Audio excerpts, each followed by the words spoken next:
Waalaikumsalam warahmatullahi wabarakatuh. Apa makna sebenarnya dari ihdinas siratal mustaqim? Taib. Ihdinas siratal mustaqim. Kita lihat tafsiran-tafsiran para ulama di sini. Ada tafsiran dekat, ada tafsiran jauh. Tafsiran dekat itu sesuai dengan tekstual ayatnya. Tafsiran jauh dilihat dari konteks dan qarinah keterkaitannya. Tafsiran dekat, ihdinas siratal mustaqim. Tafsirkan ayat ketujuhnya. Siratal ladzina an'amta 'alaihim ghairil maghdubi 'alaihim waladdallin. Baik, ihdina, ya Allah berikan kami petunjuk. Berikan kami hidayah. As-siratal mustaqim, yang hidayah itu lurus, bening, tidak berbelok. Siratal ladzina an'amta 'alaihim ghairil maghdubi 'alaihim waladdallin. Yang hidayah itu pernah disampaikan dan mendapatkan kenikmatan dari orang-orang sebelum kami, dan dengan itu jagalah kami supaya tidak berbelok ataupun masuk dalam golongan orang-orang tersesat dan orang-orang yang diadab. Para ulama pertama mengartikan hidayah ini pertama dengan Islam. Islam. Karena ketika hidayah disebutkan dalam Al-Quran, yang pertama menunjuk pada Islam. Hidayah jika disebutkan pertama menunjuk pada Islam. Ini satu. Yang kedua, hidayah juga bisa disebutkan menunjuk pada kekuatan iman. Kekuatan iman. Kalau yang ini belum masuk Islam, maka jadi Islam. Seperti tadi Musa diutus pada Fir'aun, seperti Muhammad SAW diutus pada umat manusia. Kalau yang ini sudah Muslim tapi ditambah keimanannya. Contohnya Quran surah ke-18 ayat ke-13, paling kini di pertengahan. Antum pernah dengar Ashabul Kahfi? Sudah beriman belum? Sudah, lihat ayatnya. Innahum fityatun amanu bi rabbihim. Mereka itu para pemuda yang sudah beriman kepada Rabbnya. Imannya sudah ada. Ketika imannya dijaga dan terus mendekat kepada Allah, wazidnahum huda, kami tambahkan hidayah. Zidnahum huda, hidayah ditambahkan, imannya dikuatkan lagi. Di ketika beriman dikejar-kejar, dia pertahankan imannya. Begitu dia pertahankan imannya, kemudian masuk ke dalam gua, Allah tambahkan lagi kekuatan iman. Semakin mendekat, semakin mendekat, semakin mendekat.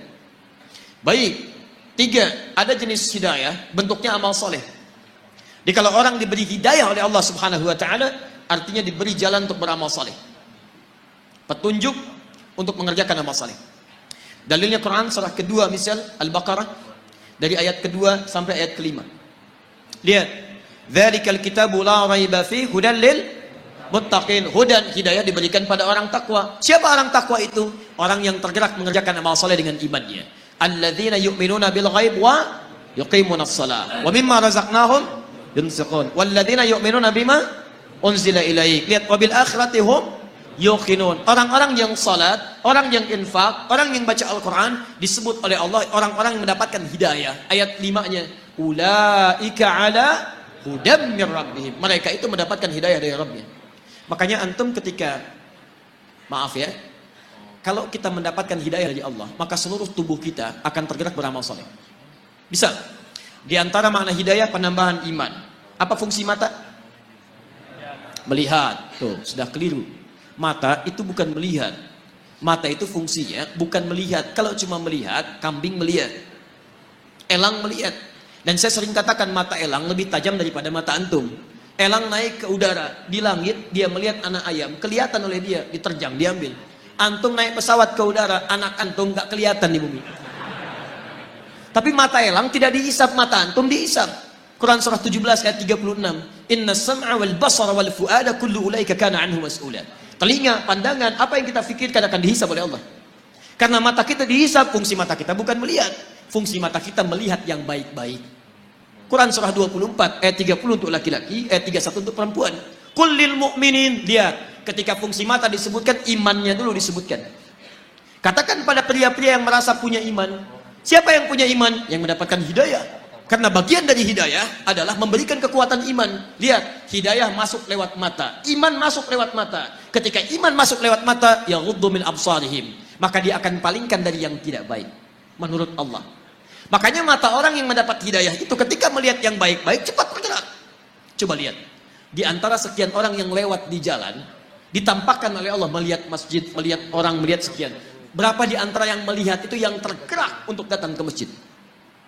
Yang paling aneh begini, antum kerja nih, tiba-tiba di jalan, begitu mau pulang, azan. Begitu lewat, kok lewat masjid dan antum lihat orang sholat. Pertanyaan saya, mudah bagi Allah mengarahkan antum ke tempat lain yang tidak melihat orang sholat. Kenapa anda dibawa ke situ melihat orang sholat? Artinya Allah menginginkan anda dapat hidayah lewat mata anda. Itu poinnya. Diberbahagialah kalau anda sering diarahkan pada yang baik-baik.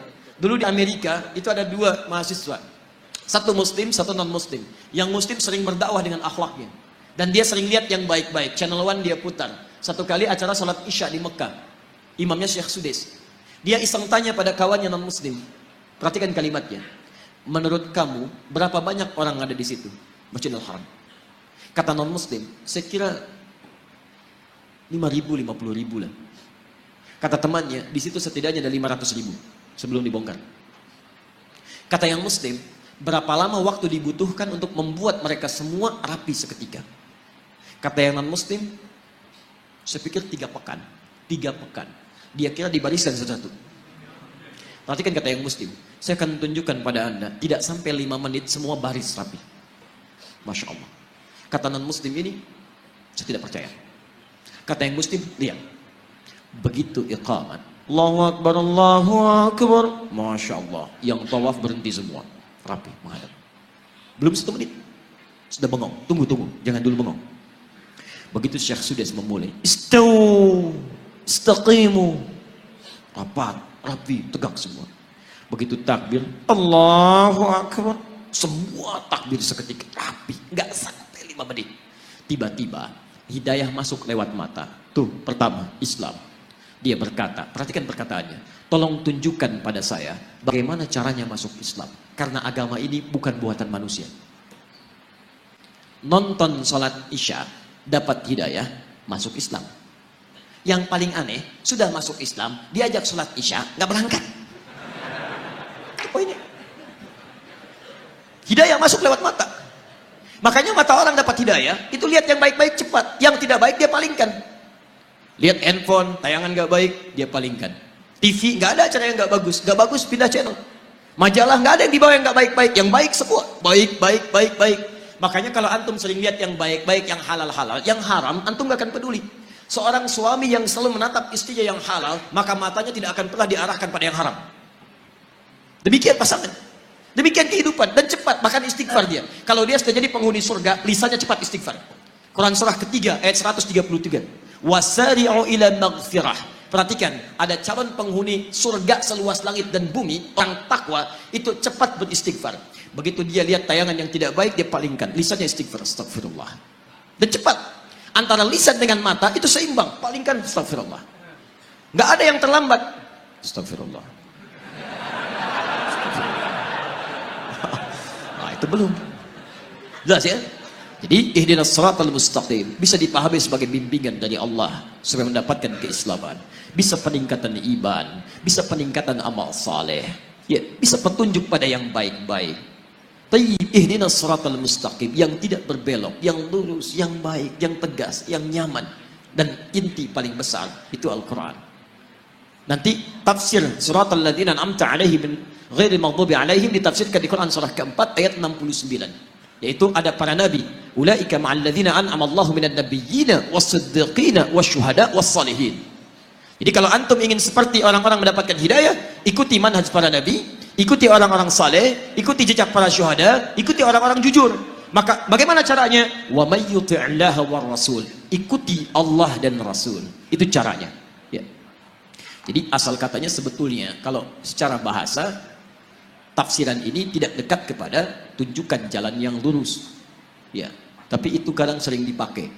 Saya pernah tugas di Saudi, di Mekah tahun 2010. Itu ada sebagian jamaah yang tersesat dari maktabnya. Tapi saya yakin bukan orang Medan. Ya. Kemudian dia bingung kembali, nggak tahu jalan. Lihat askar Saudi, dia nggak bisa bahasa Arab.